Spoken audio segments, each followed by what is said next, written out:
وارثین انبیاء ہمارے علماء، ہو کبھی درپیش جو کوئی مسئلہ، پوچھ لیں حاضر ہوں ہم ان کی بارگاہ۔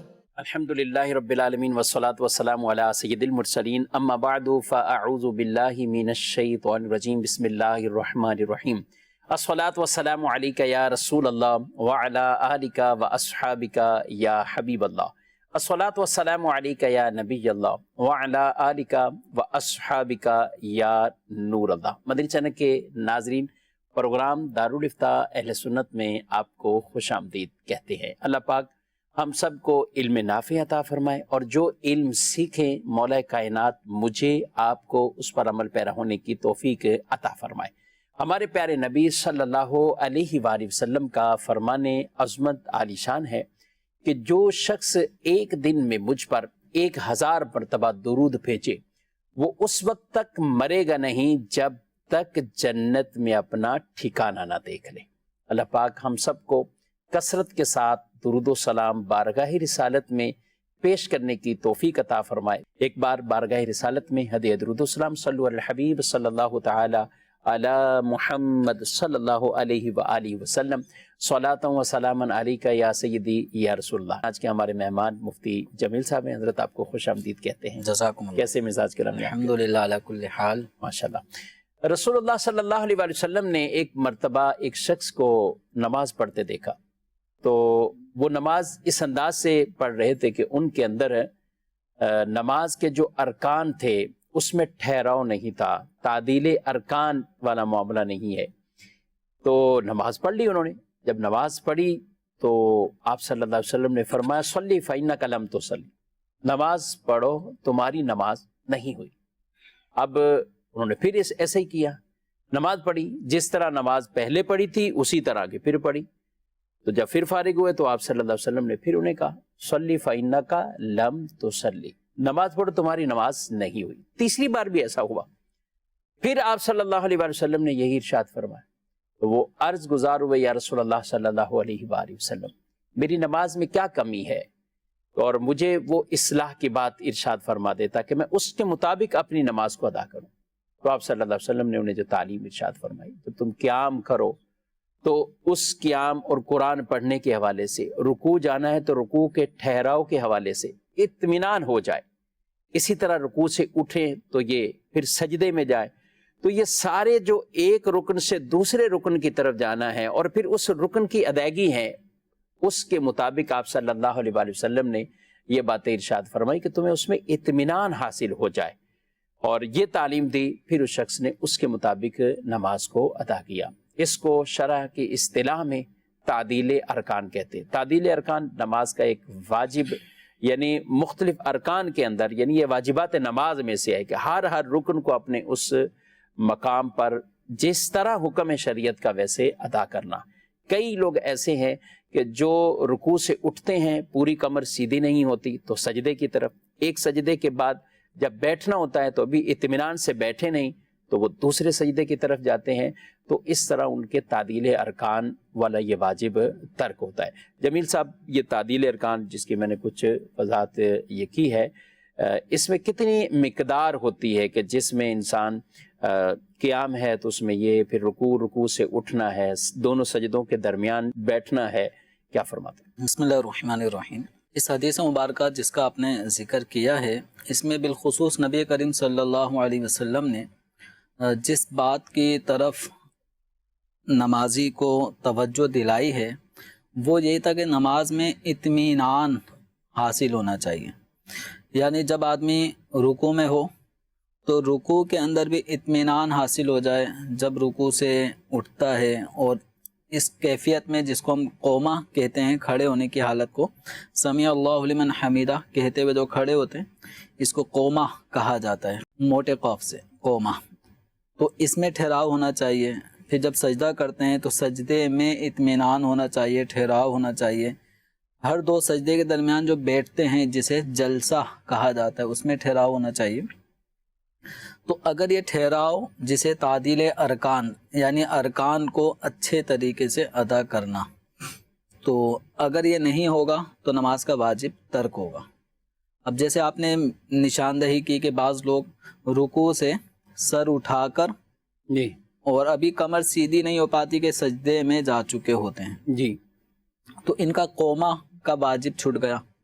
اسی طرح ایک سجدے سے ابھی کمر سیدھی نہیں ہو پاتی کہ اگلے سجدے میں چلے جاتے ہیں تو ان کا جلسہ رہ جاتا ہے۔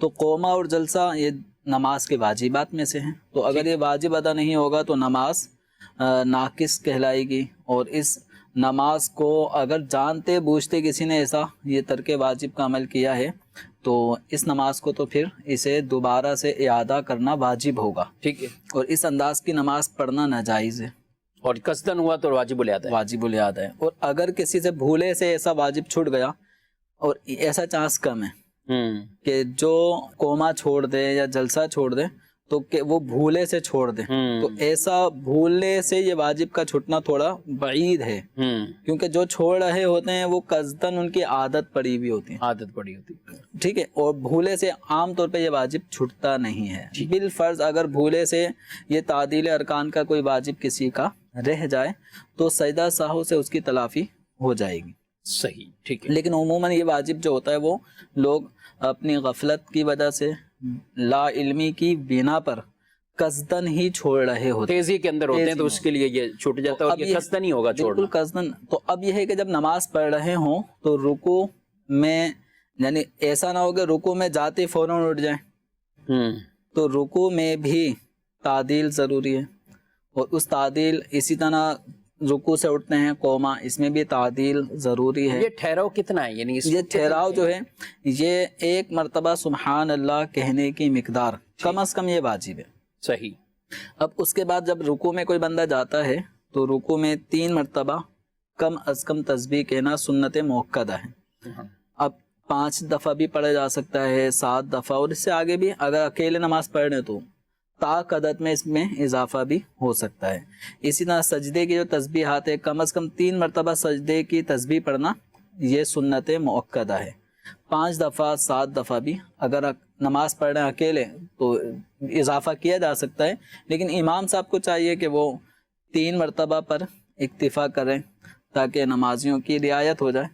امام کے لیے مستحب عبداللہ بن مبارک بہت بڑے فقیہ اور محدث اور صوفی بزرگ ہیں رحمۃ اللہ تعالی علیہ، یہ فرماتے ہیں کہ امام کو چاہیے کہ رکوع اور سجدے کی تسبیحات 5 مرتبہ پڑھے، تو یہ 5 دفعہ پڑھے گا تو مقتدی بآسانی 3 دفعہ کم از کم پڑھ لیں گے، ورنہ امام کے لیے 5 دفعہ پڑھنے کا ایک ترغیب ہے، مستحب ہے۔ اس میں یہ ہوتا ہے کہ بعض مقتدی کچھ آہستہ آواز میں پڑھ رہے ہوتے ہیں تاکہ وہ کم از کم 3 دفعہ پڑھ لیں، ورنہ بعض نمازیوں کو امام صاحب سے بھی یہ شکایت ہوتی ہے کہ ابھی ہماری 1 یا 2 تسبیح ہوتی ہیں اور امام صاحب رکوع سجود سے سر اٹھا لیتے ہیں تو ہماری تسبیحات پوری نہیں ہو پاتی۔ اور 5 میں تو یہ شکایت اگر آنے شروع ہوئی کہ امام صاحب بہت طویل کر دیتے ہیں، اب اس میں بھی رعایت کریں۔ ہاں، اس میں بھی امام صاحب کو یہ کہ 5 دفعہ پڑھ رہے ہیں تو تھوڑی سی یعنی اسپیڈ تیز کر لیں، ورنہ امام صاحب نارمل اگر انداز میں آہستہ آہستہ پڑھیں تو 3 پہ اکتفا کر لیں۔ نمازیوں کی وجہ سے سنت موقدہ نہیں چھوڑی جائے گی، یعنی امام جو ہے وہ 1 دفعہ تسبیح پڑھے لوگوں کی رعایت کرتے ہوئے، اس کی ممانعت ہے، اور لوگوں کے لیے زیادہ تاخیر اور تطویل کا سبب بھی نہ بنے، تو یہ امام کو بھی رعایت رکھنی ہے اور مقتدی حضرات کو بھی اس کا خیال رکھنا ہے کہ رکوع ہو یا قومہ ہو یا جلسہ ہو یا سجدہ ہو، ان کے اندر کم از کم 1 مرتبہ سبحان اللہ جتنی دیر میں کہہ سکتے ہیں اتنی دیر تک ان اعمال کو کیا جائے، اور جن میں مزید کچھ پڑھنا ہے جیسے رکوع اور سجود تو ان کے اندر 3 تسبیحات یہ کم از کم پڑھنا سنت موقدہ ہے۔ اسی طرح جب سمیع اللہ لمن حمیدہ کہہ کر ہم کھڑے ہوتے ہیں جس کو قومہ کہتے ہیں، اس کے بعد ربنا لک الحمد یا ربنا ولک الحمد یا اللہم ربنا ولک الحمد، ان میں سے کوئی سا بھی کلمہ کہا جا سکتا ہے۔ تو جب یہ سب کھڑے ہونے کی حالت میں جب آپ کہیں گے تو اس کے اندر تعدیل ارکان کا واجب بھی ادا ہو گیا، سنت کے مطابق بھی یہ قومہ ادا ہو گیا، پھر اس میں جو کلمات مستحب ہیں کہنا وہ کلمات بھی آپ نے کہہ لیے۔ ایسی جب سجدہ کیا 3 تسبیحات پڑھیں تو اس کے اندر تعدیل ارکان کا واجب بھی ادا ہو گیا، 3 مرتبہ تسبیح پڑھنے کی یہ سنت موقدہ بھی ادا ہو گئی۔ پھر 2 سجدوں کے درمیان جب بیٹھتے ہیں جسے جلسہ کہا جاتا ہے، تو اس جلسے کے اندر بھی کم از کم ایک سبحان اللہ کہنے کی مقدار وقفہ کریں، اور بہتر ہے کہ اللہم اغفر لی کہہ لیا جائے۔ یہ مستحب عمل اگر اس پہ عمل کریں گے تو واجب بھی ادا ہو جائے۔ واجب بھی ادا ہو رہا ہے اور اچھے انداز سے تعدیل ارکان ہو رہے ہیں۔ ماشاءاللہ ماشاءاللہ۔ جی ناظرین کرام، یہ ایک صرف واجب تھا اور اس کی تشریح اور کچھ توضیح وضاحت کی ہے۔ تو اس طرح نماز کے جو واجبات ہیں ان کی بھی پوری ڈیٹیل اور تفصیل ہے، اس کو بھی تفصیلاً پڑھنا بھی چاہیے، سمجھنا بھی چاہیے۔ ذہن نصیب اگر نماز کورس کر لیتے ہیں یا آپ نماز کے احکام سے امیر اہل سنت دامت برکاتہم العالیہ کی اس تصنیف سے آپ یہ فائدہ اٹھائیں اور اس کو پڑھیں، اور فیضان آن لائن اکیڈمی کے ذریعے سے بھی مختلف اس طرح کے کورس ہوتے ہیں کہ جن کے ذریعے آپ اپنے وقت اور سہولت کے مطابق آپ یہ کتاب بھی پڑھ سکتے ہیں۔ تو وہ بڑے آسان انداز سے آپ کو یہ کتاب تھوڑے تھوڑے کر کے بھی آپ پڑھ لیں گے تو انشاءاللہ اچھی طرح یہ نماز کے واجبات جو ہے وہ یاد ہو جائیں گے۔ اللہ پاک ہم سب کو درست نمازیں پڑھنے کی توفیق عطا فرمائے۔ بڑھتے ہیں آپ کے سوالات کی طرف، دیکھتے ہیں ناظرین کیا پوچھنا چاہتے ہیں۔ سر میرا سوال یہ ہے کہ جب ہم کسی کو خیرات دیتے ہیں یا صدقہ دیتے ہیں تو اس کا دینے کا طریقہ کار کیا ہے جس سے ہمیں اس چیز کا علم ہو کہ یہ جو چیز ہم نے دی ہے یا ہم نے کی ہے تو یہ ہماری قبول ہے۔ اللہ پاک قبول فرمائے۔ اس طرح کی جو بھی نیکیاں ہیں اس میں اخلاص ہو اور کوئی بھی ایسی نمود و نمائش والا معاملہ نہ ہو، کسی کی دل آزاری والا معاملہ بھی نہ ہو، تو اللہ کی رضا کے لیے عمل کریں، انشاءاللہ اللہ قبول فرمائے گا۔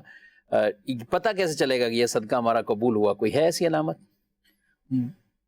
اس طرح کی واضح کوئی علامت کہ جس میں قبولیت کا احساس ہو جائے یا قبولیت کا علم ہو جائے، یہ یقینی خبر تو اللہ کے پیارے نبی صلی اللہ علیہ وسلم کی طرف سے ہی دی جا سکتی ہے۔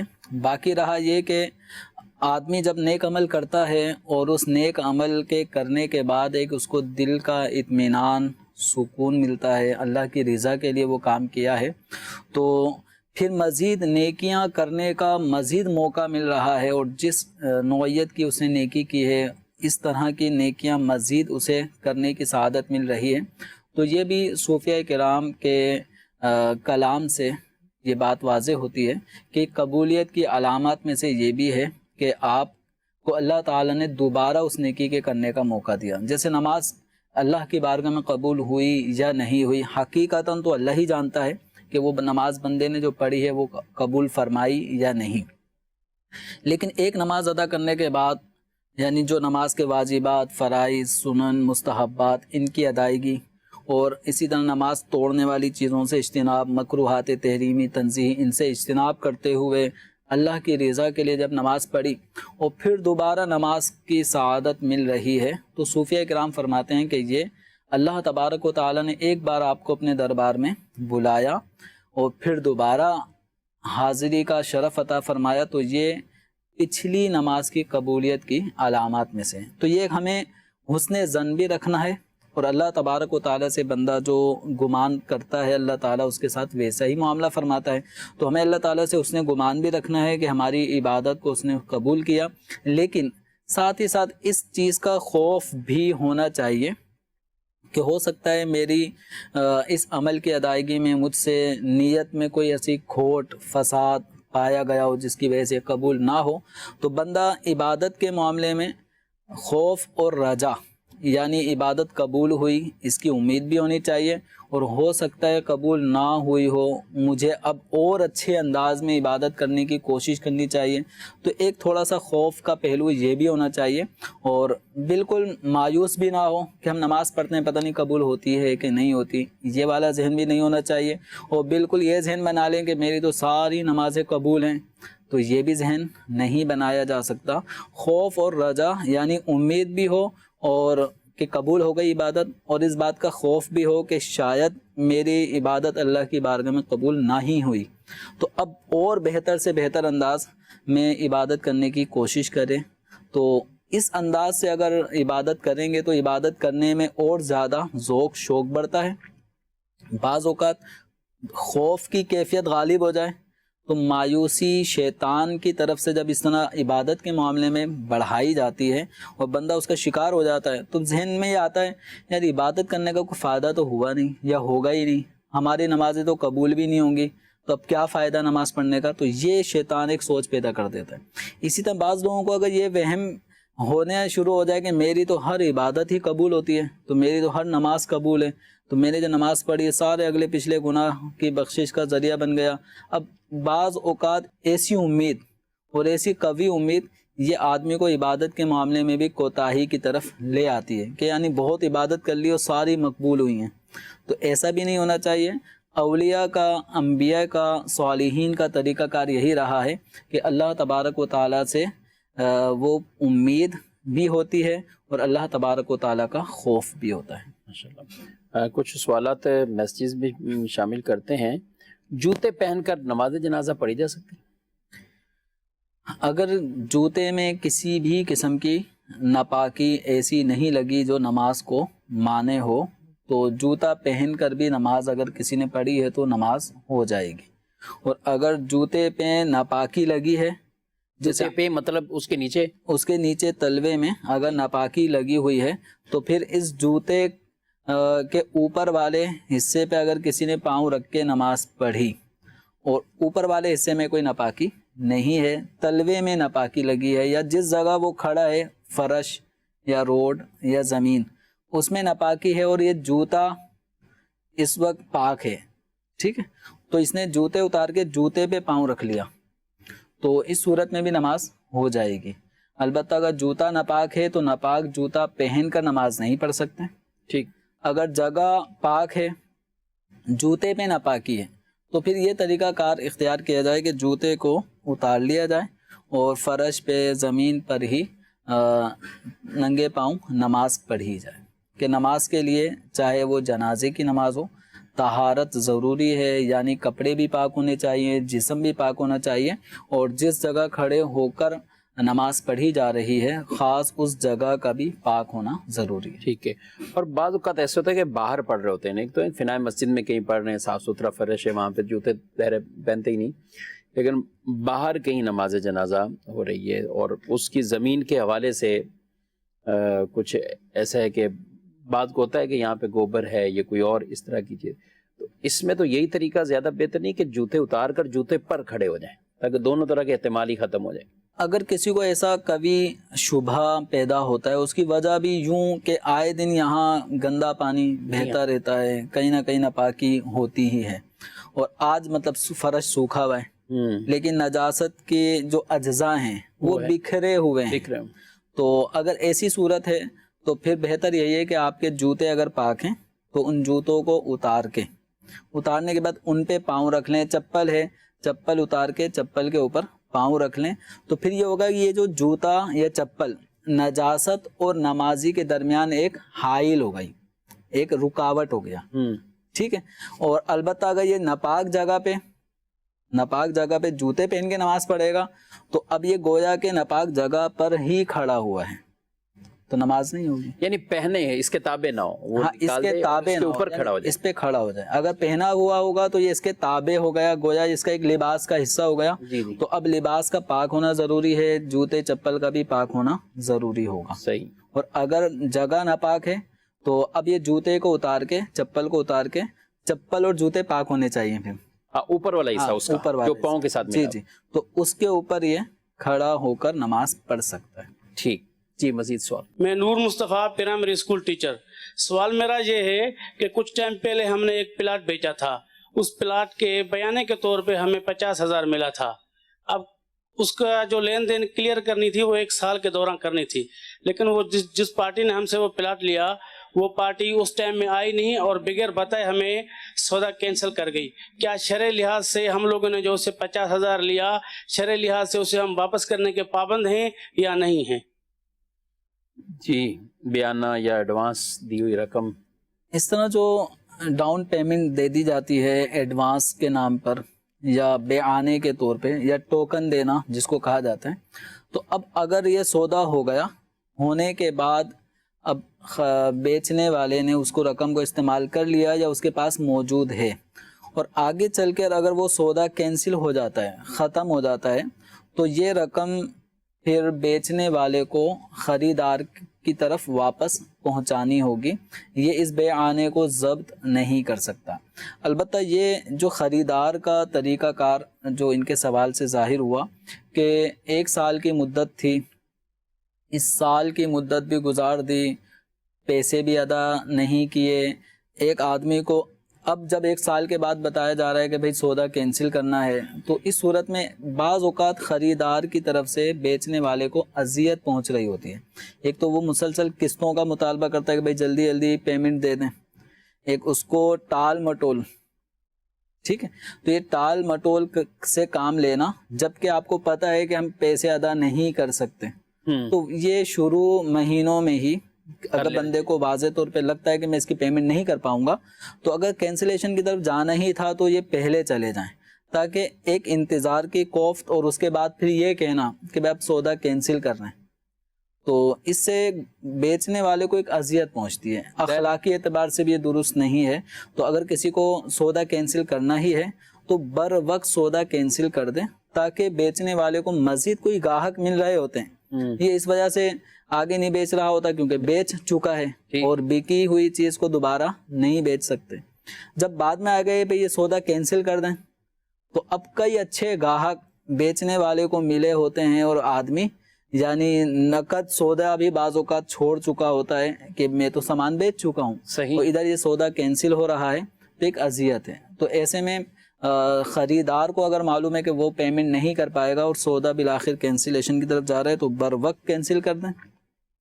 جو بھی صورت بنی، چاہے بر وقت سودا کینسل ہو رہا ہو یا مدت ادھار کی پوری ہونے کے بعد سودا کینسل ہو رہا ہو، تو دونوں صورتوں میں جو بیعانہ ہے وہ بیچنے والے کو واپس کرنا ہوگا، وہ ضبط نہیں کر سکتا. اب یہ ہمارے معاشرے میں یہ ہوتا ہے بعض اوقات کہ یا وہ ضبط کرے گا اور اگر وہ کینسل کرے گا تو وہ ڈبل دے گا اس کو.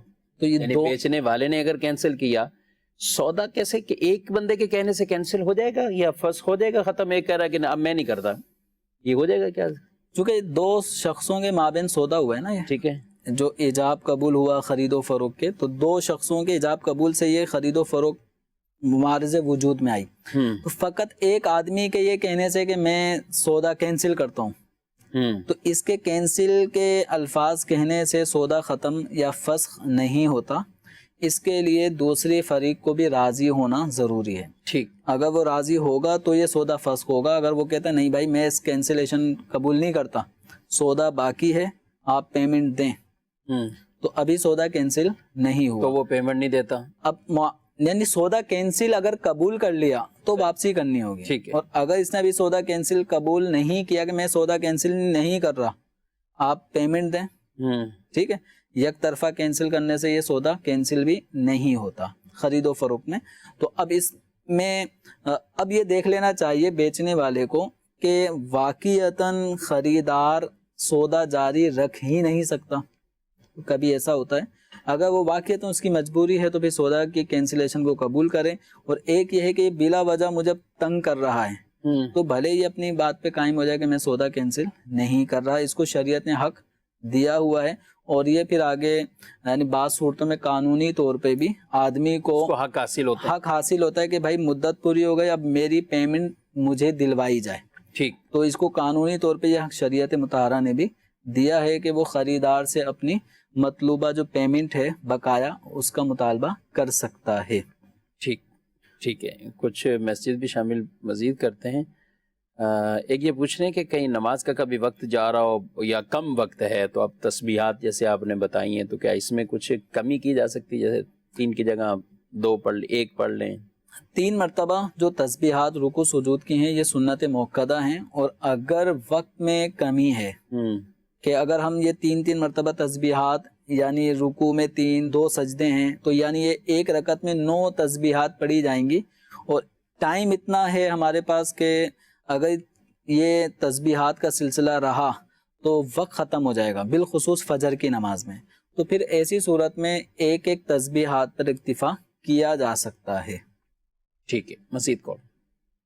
جہاں پہ میت ہوتی ہے اکثر وہاں پہ 10ویں 40ویں جیسا برسی کا کھانا ہوتا ہے، اور رشتہ دار وہاں پہ پہنچتے، تو کیا رشتہ دار کا کھانا جائز ہے؟ ٹھیک ہے. 10ویں 20ویں اور اسی طرح 40ویں کا کھانا اب یہ ایصال ثواب کے طور پہ 10ویں 20ویں 40ویں وغیرہ کا اگر کوئی اپنی خوشی سے کر رہا ہے اور اس اہل میت کو، میت کے لواحقین کو اس حوالے سے مجبور بھی نہیں کیا جا رہا. جیسے بعض اوقات یہ ہوتا ہے کہ نہیں کریں گے تو لوگ باتیں بنائیں گے، اور واقعتاً لوگ باتیں بناتے ہیں، اور ان لوگوں سے بچنے کے لیے اگر کوئی کرتا ہے تو پھر یہ درست طریقہ نہیں ہوگا. لیکن اگر وہ واقعتاً اپنے میت کے ایصال ثواب کے لیے 10ویں یا 30ویں یا 40ویں کا اہتمام کرتا ہے تو اس میں کوشش یہ کی جائے کہ جو کھانے کا اہتمام ہو وہ غربا، فقراء، مساکین، ان کے لیے اس کا اہتمام ہونا چاہیے. البتہ جو غنی ہے، مالدار شخص ہے، تو وہ اس طرح کے کھانوں سے اجتناب کرے تو بہتر ہے. میت کے ایصال ثواب کے لیے جو کھانا تیار کیا گیا ہے تو غنی اور مالدار شخص کو چاہیے کہ وہ کھانا نہ کھائے. البتہ یہ کھانے غریبوں کے لیے، فقراء کے لیے، مسلمانوں، فقیر و غربا، ان کے لیے ایسا اہتمام کیا جائے، یا ان کے گھروں پہ بھیج دیا جائے، یا ان کو اپنے گھروں پہ بلا کر ان کو کھانا ایصال ثواب کے طور پہ کھلا دیا جائے. یعنی اس میں ثواب زیادہ ہے اس میں ثواب غربا کے اور ان کے لیے. لیکن اگر غنی اس طرح کے کھاتا ہے تو جائز تو ہے نا 40ویں کا اور یہ کھانا؟ 40واں 10واں وغیرہ اس طرح کا کھانا غنی کھا سکتا ہے. یعنی اس نے جو لقمہ کھایا وہ کوئی حرام نہیں کھایا. لیکن بہتر یہ، چونکہ ایصال ثواب کا معاملہ ہے، صدقات کے قبیلے سے ہے، تو ایسی صورت میں غنی نہ کھائے تو بہتر ہے. ٹھیک ہے. اور بزرگوں کے لیے جو نظر و نیاز کے، وہ سب کے لیے؟ ہاں، یہ بزرگوں کے لیے جو کیا جاتا ہے یہ عام میتوں والا کھانا نہیں ہوتا. یہ اس میں جو لنگر ہوتا ہے اس کو بطور تبرک تصور کیا جاتا ہے. تو امیر ہو، غنی ہو، فقیر ہو، جو بھی ہو، تو وہ بزرگوں کے ایصال ثواب کے لیے جو عرس کے طور پہ بالخصوص جو لنگر تقسیم کیا جاتا ہے وہ حاصل بھی کر سکتے ہیں اور جا کر کھا بھی سکتے ہیں. ٹھیک ہے جی. مزید سوال؟ مفتی صاحب کی بارگاہ میں سوال یہ ہے کہ میں اور ایک اسلامی بھائی پارٹنرشپ میں کام کرنا چاہتے ہیں، تو یہ اس کے لیے کیا اصول ہوتے ہیں، اور اگر ہم اس کی وضاحت چاہیں تو اس کے لیے کوئی رسالہ وغیرہ ہے، اس بارے میں کچھ رہنمائی فرما دیجیے. جزاک اللہ خیر. پارٹنرشپ پورا باب ہے، شرکت کا باب آپ نے، اور اس کے اصول و ضوابط اگر پوری ڈیٹیل تفصیل سے پڑھنا چاہیں تو آپ بہار شریعت کے اندر پوری تفصیل اور ڈیٹیل آپ اس کی پڑھ سکتے ہیں. زیادہ بہتر تو مناسب حکم بہتر یہی ہے کہ آپ براہ راست ہی کسی جگہ دارالتعلیم سنت اگر پہنچ جائیں، آپ بزنس کیا کرنا چاہ رہے ہیں اور کس کے پاس سرمایہ ہے، پیسے ہیں، دوسری جو فریق ہے وہ بھی پیسہ ملائے گا یا صرف اس کے پاس اس کی محنت ہے.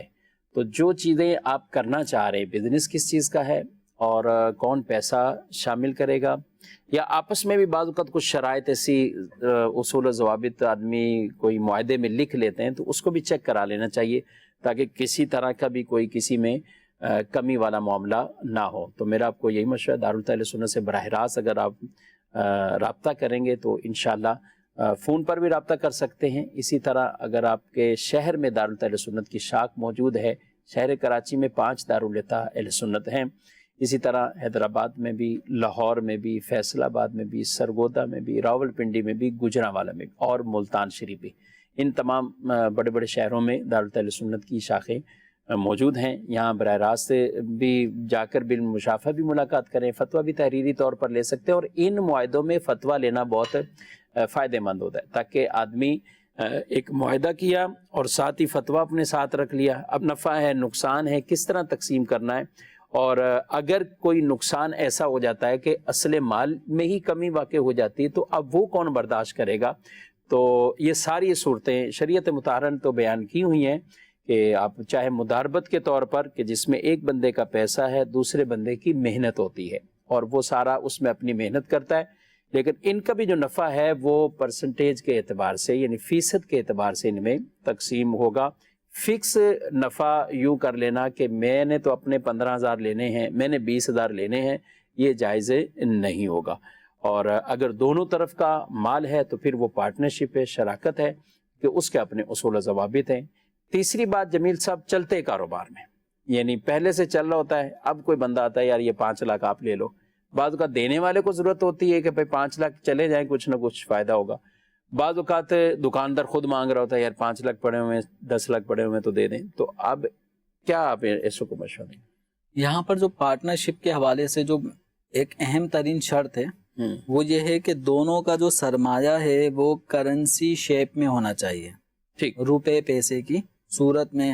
پہلے زمانے میں درہم دینار ہوا کرتے تھے تو علماء نے اس کا ذکر کیا ہے، اور اس وقت جو ہمارے پاس جو کرنسی ہے وہ کرنسی دونوں کا سرمایہ ہونا چاہیے، کیپٹل۔ اب جو چلتے ہوئے کاروبار کے اندر صورتحال یہ ہوتی ہے کہ ایک آدمی دکان چلا رہا ہے، اب اس کا کاروبار چلتے چلتے ڈاؤن ہوتا گیا، اب دکان میں مال و اسباب اتنا نہیں ہے، کاروبار صحیح چل نہیں رہا، تو وہ چاہتا ہے 5-10 لاکھ روپے لوگ میرے پاس انویسٹ کریں۔ تو اب جو وہ فریق جو سرمایہ لگا رہا ہوگا اس کا تو سرمایہ کیپٹل کی صورت میں ہے، یعنی اس کا جو کیپٹل ہے وہ کرنسی شیپ میں ہے، لیکن جو دوسرا شخص جو دکاندار ہے اس کا مال ساز و سامان کی صورت میں ہے، کچھ ادھار اس کے اوپر چڑھے ہوتے ہیں، کچھ لوگوں نے اس سے ادھار لیے ہوئے ہوتے ہیں، تو یہ ان سب چیزوں کو سامنے رکھ کر پلس مائنس کر کے اپنا ایک تخمینہ لگاتا ہے۔ تو جو پارٹنرشپ ہے اس کی شرائط میں سے ایک یہ اہم ترین شرط کہ دونوں کا مال کرنسی شیپ میں ہونا چاہیے، سمن کی صورت میں ہونا چاہیے، وہ شرط یہاں پہ نہیں پائی جاتی چلتے ہوئے کاروبار میں، اس وجہ سے اس میں پارٹنرشپ کرنا جائز نہیں ہوتا۔ اب چلتے ہوئے کاروبار میں پارٹنرشپ کے کچھ طریقہ کار جائز بھی ہیں، لیکن وہ یہاں پہ اس وقت مشکل اتنے ہیں کہ چینل پہ اس وقت بیان نہیں یعنی اس کے لیے براہ راست ہاں اس کے لیے دکاندار کو اور جو انویسٹر ہے ان دونوں کو دارالفتہ اہل سنت آنا ہوگا، تاکہ پھر ان دونوں کو اچھے انداز میں سمجھایا جا سکے۔ یہ فون پہ بھی کافی نہیں ہے، ایک آدمی کو سمجھانا بھی کافی نہیں ہے، دونوں آئیں تاکہ دونوں اچھے طریقے سے سمجھ جائیں اور اس کے مطابق پارٹنرشپ کر سکیں۔ کبھی ایسا ہوتا ہے کہ یہ پارٹنرشپ یا کاروباری اس طرح کی جو ٹرمز وغیرہ آپس میں طے کر لیتے ہیں، جیسے آپ نے شروع میں بتایا کہ اس طریقے سے کچھ شرطیں، نفع یوں ہونا چاہیے، یوں نہیں ہونا چاہیے، تو اس طرح کی چیزیں اگر وہ دارالفتہ میں آ کے دونوں فریقین چیزیں معلوم کریں گے تو اس کا فائدہ یہ ہوگا کہ کچھ ان کے اپنے کاروباری اصول ضابطے جو کاروباری دنیا میں لوگوں نے بنائے ہوئے ہیں اور یہ بھی انہی کو سمجھتے ہیں کہ یہ طریقہ کار ہے، حالانکہ اس میں شرعی اعتبار سے خلاف ورزیاں بھی ہوتی ہیں۔ تو دارالفتہ اہل سنت آ کر یہ بہت ساری چیزیں جو غلط فہمیاں ہیں یا جو غلط طریقہ کار پارٹنرشپ میں یہ شرائط کا حصہ بن چکے تھے ان کا ازالہ ہو جاتا ہے، ان کو دور کیا جا سکتا ہے۔ دارالفتہ میں ایک اسلامی بھائی آئے جو پارٹنرشپ کا اصول اور ضابطہ جو ایک فارم تیار ہوا تھا، معاہدہ دو شخصوں کے درمیان، اس کی کچھ ٹرم اینڈ کنڈیشنز لکھ کر لے کر آئے تھے کہ اس طرح کے مطابق ہم معاہدہ کر سکتے ہیں پارٹنرشپ کا، تو اس میں 2 شرطیں بالکل واضح غلط تھیں۔ اب وہ کر لیتے، لیکن چونکہ شرعی رہنمائی لینے کا ذہن تھا، وہ باقاعدہ آئے، ان کو بتایا گیا کہ یہ 2 شرطیں آپ کی بالکل غلط ہیں۔ اب آپ دوسرے فریق کو بھی لے کر آئیں تاکہ دونوں کو جو غلط ہے اور جو صحیح ہے اس کا فرق بتانے کے بعد پھر آپ درست طریقے سے اپنے معاہدے میں، اور اس کا بدل درست طریقہ بھی ہو سکتا ہے، بالکل درست۔ اس میں شریعت مطالعہ نے دونوں کے لیے بڑا تحفظ رکھا ہوا ہے، جو پیسہ لگا رہا ہے اس کے پیسے کا، جو محنت ہے اس کی محنت کا بھی۔ تو ایسا نہیں ہے کہ کسی ایک پر کوئی ایسا ظلم ہو جائے گا یا کسی ایک کے اوپر اس کا وہ نقصان کے اندر چلا جائے گا، یہ نہیں ہے، بلکہ کئی ایسے احکامات ہیں جس میں پیسوں والی کی تو بہت زیادہ ان کے تحفظات کو بیان کیا گیا کہ وہ ان کا کیپٹل، ان کا راس المال جسے کہا جاتا ہے، اس کا تحفظ کس انداز سے اس نے کرنا ہے اور خسارے سے پہلے اس کو پورا کرنا، تو یہ سارے احکامات اس کے لیے بیان کیے گئے ہیں۔ تو یہ سیکھنے والے ہوتے ہیں، بہت سے لوگ بغیر سیکھے سمجھے اپنا پیسہ بھی اس طرح آگے دیتے ہیں اور پھر وہ نقصان میں بھی آتے ہیں اور اس کے بعد اس طرح کی شکوے شکایات کرتے ہوئے نظر بھی آتے ہیں۔ تو شرعی جو ظاہری احکامات ہیں وہ بھی سمجھ لینے چاہیے، باقی کاروباری اعتبار سے بھی یہ دیکھ لینا چاہیے کہ کس سے پارٹنرشپ کرنی چاہیے، پارٹنرشپ نہیں کرنی چاہیے۔ اس کو عام طور پر یہ بھی دیکھ لیا جائے کہ کہیں ایسا نہ ہو کہ جو بندہ آپ سے پارٹنرشپ کے نام پہ پیسے لے رہا ہے اور آپ کاروبار کے اندر شریک نہیں ہے، بس ایسے کئی لوگ معاشرے میں، اب میں کیا اس کے لیے کہیں کہ وہ پتہ نہیں کتنوں سے پیسے لے کر اور ان کو کوئی 1 مہینہ کوئی نفع دیا، پروفٹ دیا، اور اس کے بعد جمیل بھائی وہ بالکل غائب ہو گئے، پتہ چلا کہ اس نے فلاں سے بھی کیا ہوا، فلاں سے، اس کو بڑے ایک کیا سبز باغ بھی دکھا دیے کہ نہیں آپ کے ساتھ میں یہ ہیں، ہمارا یہ ہے، یہ بزنس ہے یہ، اور یہی شخص 10 آدمیوں سے یہی کہہ کر پیسے لے کر۔ تو لہذا پارٹنرشپ کے جو شرعی اصول ہیں وہ بھی سمجھنے چاہیے، اور اس کے ساتھ ساتھ یہ بھی سمجھنا چاہیے کہ اپنا پیسہ جو آپ حاصل کیا ہے، کمائی کی ہے، بہت سے لوگ ایسے ہوتے ہیں ریٹائرمنٹ کا اپنا پیسہ اٹھا کر کسی ایسے جگہ پر پروفٹ بظاہر دیکھا، اور ابھی کوئی نئی کمپنی لانچ ہوگی، کچھ لوگ اس کے بتائیں گے کہ یہاں سے پروفٹ زیادہ ہے، وہ پورا پورا اپنا پیسہ اٹھا کر وہاں دے دیتے ہیں. تو ان میں بیسک شرعی رہنمائی نہیں لیتے، اور اس کو شریعت کے مطابق اس چیز کو جب نہیں سمجھتے تو پھر اس کا نقصان بھی بہت زیادہ اٹھانا پڑ جاتا ہے بعض اوقات. ویڈیو سوال چلائیں. محمد رفیق اتاری عرض کر رہا ہوں. میرا سوال یہ ہے مفتی صاحب کے عرض میں کہ شوہر نے بیوی کی مرضی سے اپنی سالی کو 2 بچے دے دیے. اس ٹائم بچوں کی عمر 1 یا 2 دن کی تھی. اب وہ بچے 8 یا 10 سال کو پہنچ گئے. آیا وہ باپ اپنے بچے سالی سے واپس لے سکتا ہے یا نہیں؟ جی، شرعی اعتبار سے باپ اپنی اولاد جب کسی کے ہاں بطور پرورش دے دے تو ایسا نہیں ہے کہ اب اس کا اپنے بچوں سے بالکل تعلق ختم ہو چکا ہے اور اب یہ اپنے بچوں کو واپسی نہیں لے سکتا. شرعی اعتبار سے باپ کو یہ حق حاصل ہے کہ اگر اس نے پرورش کے طور پر اپنے بھائی کو یا اپنی سالی کو یا اپنے سالے کو یا اپنی بہن کو یا کسی بھی اجنبی آدمی کو اپنا بچہ اپنے دوست کو دیا ہوا ہے تو بچوں کو وہ واپسی بھی لے سکتا ہے. اور اگر باپ اپنے بچوں کو واپسی لینا چاہے تو جس نے بچہ ایڈوپٹ کیا تھا، لیا تھا بچے کو اپنے پاس، تو اس پر پھر لازم ہوگا کہ وہ بچوں کو باپ کو واپس کرے. تو اس لیے بچوں کو لیتے دیتے وقت ان چیزوں کا بڑا خیال رکھنا چاہیے کہ بعض اوقات شرعی احکامات بچوں کی پرورش کے حوالے سے وہ لوگ معلوم نہیں کرتے، سیکھتے نہیں ہیں، اور اس عمل کی وجہ سے پھر آگے رشتہ داریوں میں بہت زیادہ دراڑ پیدا ہو جاتی ہے. اور باپ کو بسا اوقات یہ حقیقت میں ایسا نظر بھی آتا ہے کہ جس جگہ میرا بچہ پرورش کے لیے دیا گیا ہے وہاں اس کی تربیت غلط ہو رہی ہے. تو اب باپ کے اوپر تو واجب ہو جائے گا، ضروری ہو جائے گا کہ وہاں سے اپنے بچے کو واپسی لے. قرآن پاک میں یا ایھا الذین آمنوا قوا انفسکم واہلیکم نارا، اے ایمان والو اپنے آپ کو اور اپنے اہل کو، اپنے عیال کو جہنم کی آگ سے بچاؤ. تو اگر باپ کو لگتا ہے کہ میرا بیٹا یا میری بیٹی میں نے جس کو دی ہے وہاں اس کی شریعت کے دائرے میں تربیت نہیں ہو رہی، وہاں اس کو نیکیوں کے بجائے گناہوں کی طرف ماحول مل رہا ہے، تو باپ اپنے بچوں کو وہاں سے واپس لینا باپ کے لیے ضروری ہو جائے گا. ناظرین کرام، آپ نے پروگرام ملاحظہ کیا، اپنا فیڈ بیک بھی ضرور دیجیے گا. ہمارے پروگرام کا وقت اپنے اختتام کو پہنچا ہے. آپ سے اجازت چاہتے ہیں. فی امان اللہ. وارثین انبیاء ہمارے علماء، ہو کبھی درپیش جو کوئی مسئلہ، پوچھ لیں حاضر ہوں ہم ان کی بارگاہ.